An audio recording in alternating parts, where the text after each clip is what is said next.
आज के वीडियो में बताता हूँ कि चालबाजी से अमीर कैसे बने, बेतहाशा अमीर कैसे बने, एकदम कम समय में अमीर बनना है। तो यहाँ पे एग्जांपल इस तरह से है कि प्लॉट है, 100 एकड़ का हो सकता है, 100 बीघा हो सकता है, 100 कट्ठा हो सकता है, काफ़ी बड़ा प्लॉट है।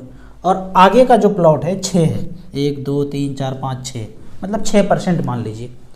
और टोटल प्लॉट को 100 मान लेते हैं, 100 एकड़, 100 बीघा, 100 कट्ठा, जितना भी है 100% उसको मानते हैं। और 6% आगे का है। तो आगे वाला प्लॉट को बेचते हैं इस तरह से, प्लॉट का उसी जगह पे आसपास जो है 1-1 लाख रुपए प्लॉट का दाम है, एक कट्ठे का 1 लाख रुपया है। लेकिन इस प्लॉट का दाम इस तरह से बेतहाशा बढ़ा देना है कि 1 लाख का चीज़ 10 लाख और 20 लाख में बिके। तो क्या करना है, 2 से 3 साल के अंदर ये 20 लाख पे कैसे चला जाएगा, 1 लाख का चीज़ 20 लाख पे पहुंचाना है। तो करना क्या है, ये जो 6 प्लॉट है आगे का, इसमें से पहला प्लॉट चाचा को बेच देते हैं 5 लाख में, अपने ही आदमी को, अपने अकाउंट से 5 लाख लेके उनको दे दिया, बोले आप खरीद लो। दूसरा प्लॉट भतीजा को 5 लाख में बोले खरीद लो, तो अपना ही पैसा है, कहीं किसी को तो देना है नहीं, तो आपस में खरीद लिया। तीसरा प्लॉट मामा को दे दिए, चौथा प्लॉट नाना जी को दे दिए। इस तरह से 6 प्लॉट आगे का 6% आपस में घुमा दिए। फिर 6 महीने के बाद जो 5-5 लाख में प्लॉट बिका था, अब फिर से रजिस्ट्री शुरू करते हैं। चाचा जी अब 10 लाख में ससुर जी को बेच देते हैं, अपने ससुर जी को, और भतीजा जो लिया था 5 लाख का वो 10 लाख में अपने दादाजी को बेच देते हैं। ऐसे ही परिवार में आपस में गोलमेल कर लेते हैं। अब वो रजिस्ट्री कितने का हो गया, 10-10 लाख का। 1 साल के बाद फिर से आपस में ही लेन देन करके वो रजिस्ट्री 20 लाख का दिखा देते हैं। As per regulation, as per नियम, कागज पे कितना दिखा रहे हैं, आपस में ही लेके वो आगे वाला प्लॉट का दाम अब 20-20 लाख रुपया हो गया। अब जब 20 लाख हो गया, आपस में ही सैकड़ों अकाउंट खुला हुआ है, आपस में ही लेन देन कर रहे हैं, तो 20-20 लाख का प्लॉट हो गया। साधारण आदमी को क्या लगेगा कि ये जो आगे का प्लॉट 20-20 लाख में बिक रहा है, तो पीछे का भी भाई 20-20 लाख में बिकेगा। रोड वोड सब बना दिया है, अंदर चमका दिया पेड़ वोड़ लगा के, तो जो चीज़ 1 लाख का था वो 20 लाख पे पहुंचा दिया। साधारण लोग जो है भ्रमित हो जाएंगे कि भाई हाँ 20-20 लाख में बिका है। भाई उनको थोड़ी पता है कि अपने ही लोग आपस में चाल कर रहे हैं, अपने में लेन देन कर रहे हैं। तो इस तरह से अब जब वैल्यूएशन देखेंगे, जो 100 प्लॉट था 1-1 लाख का था, 100 लाख का 1 करोड़ का था, पर 20-20 लाख का ट्रांजैक्शन दिखा करके वो जो 100 प्लॉट है 2000 लाख का, यानी 20 करोड़ का हो गया है। तो 20 करोड़ का दस्तावेज दिखा करके बैंक से अगर 10 करोड़ का लोन ले लिया जाए तो आसानी से बैंक लोन दे देंगे। अच्छा इतना बड़ा प्लॉट है, इसका वैल्यूएशन जो है 20 करोड़ का है, चलो 10 करोड़ लोन दे देते हैं, दे दिया। वहाँ तो कागज़ देखना है, बाकी तो कुछ देख नहीं रहे हैं। तो इजी वे में इनको 10 करोड़ का लोन मिल जाता है। जो चीज़ 1 करोड़ का था, अब 10 गुना ज़्यादा लोन उनको मिल गया। जब ये 10 करोड़ मिल गया, अब लगा कर कि भंडा फोड़ होने वाला है, ये सारा पैसा विदेश में जाके या प्रॉपर्टी खरीद लिए, मान लेते हैं, या बैंक में रख दिया।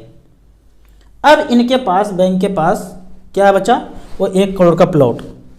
अब उसको ज़मीन का टुकड़ा को बेचो, जो करो, NPA डिसाइड करो, जो भी करना है डिक्लेयर कर दो। अब जो भी बैंक में, ऐसे वाला बैंक में इन्वेस्टर हैं हमारे जैसे, तो उनको मैसेज आएगा 150 रुपया चार्ज चेक का कट गया, 300 रुपया ATM का चार्ज, 500 रुपया ECS बाउंस का चार्ज, 250 रुपया कैश डिपॉजिट का चार्ज, 150 रुपया विड्रावल का चार्ज। मतलब तरह तरह करके हमने एक पेपर के कटिंग में देखा था, पढ़ा था कि 9000 करोड़ 1 साल में एक बैंक को सिर्फ चार्ज से मिला है।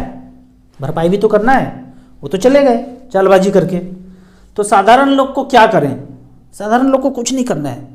अभी से लेके पूरा का पूरा रामायण देखना है 21 दिन तक, कुछ नहीं करना है, किसी को कुछ नहीं बोलना है। फिर से रामायण देखना है, ये खत्म हो जाए फिर महाभारत देख लेना है।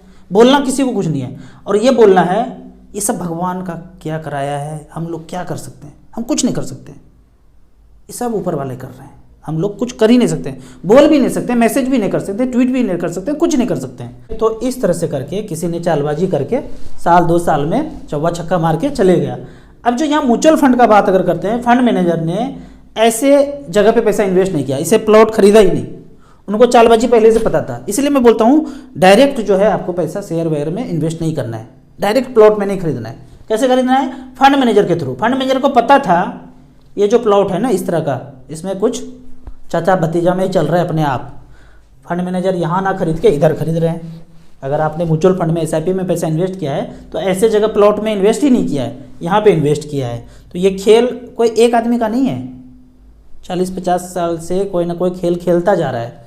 और गहराई में घुसना है, खुद से सोचना है ये चाल कैसे चल रहा है। भाई किसी ने पैसा दिया है तो वापस भी तो चाहिए, तो वापस ले रहे हैं। तो इसी में किसी को कुछ होना नहीं चाहिए, उन्होंने दिया तो उन्होंने वापस दिया।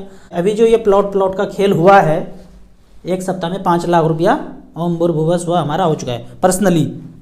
तो अब मुझे पता है कि ये धीरे धीरे करके वापस लाइफ टाइम हाई हो जाएगा। आप कहेंगे कि कैसे आ जाएगा फिर से वापस, तो सब लोग मेहनत करेंगे, सब कुछ सब भूल जाएंगे। जब भूल जाएंगे हम लोग मेहनत करेंगे तो अपने आप वैल्यूएशन बढ़ता जाएगा।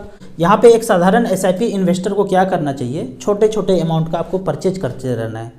दिमाग और आँख खुला रखिए, जो सच हो रहा है सच देखिए क्या चल रहा है। आसान नहीं है ये सच समझना। इसीलिए मैं हमेशा बोलता हूँ कि ये मार्केट में पैसा आना जाना तो लगा ही रहेगा, पैसा बढ़ जाएगा लंबे समय में, पर चालबाजी को समझना ज़रूरी है। चालबाजी कैसे समझेंगे, तो सर्च कीजिए यूट्यूब पे दूसरे लोगों को कि कौन सच बोल रहा है, यानी कि एक ही धारा में बोलते जा रहा है। तो ऐसे लोगों को सुनिए। आपको इसी तरह मार्केट के बारे में और कुछ जानना है, इन्वेस्टमेंट के बारे में जानना है, तो इस नंबर पे मुझे व्हाट्सअप कर सकते हैं। म्यूचुअल फंड में पहली बार अकाउंट ओपन करना चाहते हैं तो दिए हुए ऐप में रजिस्ट्रेशन करने के बाद हमसे जुड़ सकते हैं। वीडियो अच्छा लगे तो व्हाट्सअप यूनिवर्सिटी में दोस्तों के बीच इसे जरूर शेयर करें। यूट्यूब पर देख रहे हैं तो लाइक एंड शेयर जरूर करें। Thank you so much.